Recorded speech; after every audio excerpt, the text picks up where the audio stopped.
ये ना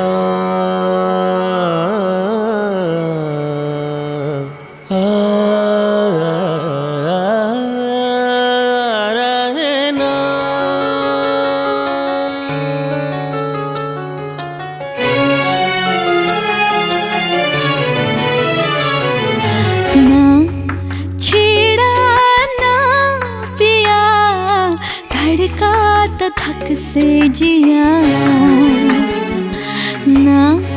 छेड़ा ना पिया धड़का तो धक से जिया सिहरा तो तन मन बहका तो यावन छचना तो हमरा हिया ना छेड़ा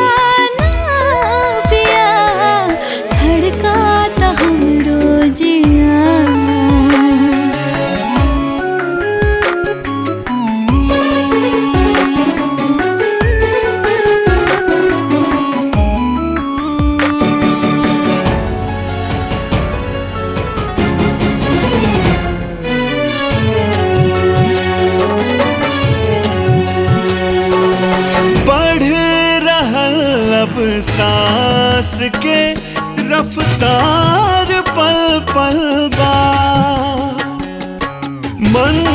के मधुबन में गजब के आज हलचल बा। हाँ, जज्बात हमरा भी वश में न बाटे अब का करी हम होया ना छेड़ा ना पिया धड़का तो धक से जिया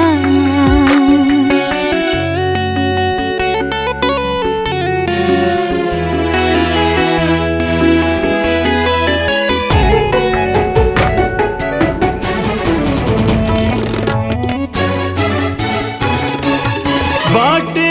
पिया सलमन पपिहरा प्रीत के हमदम रह न जाए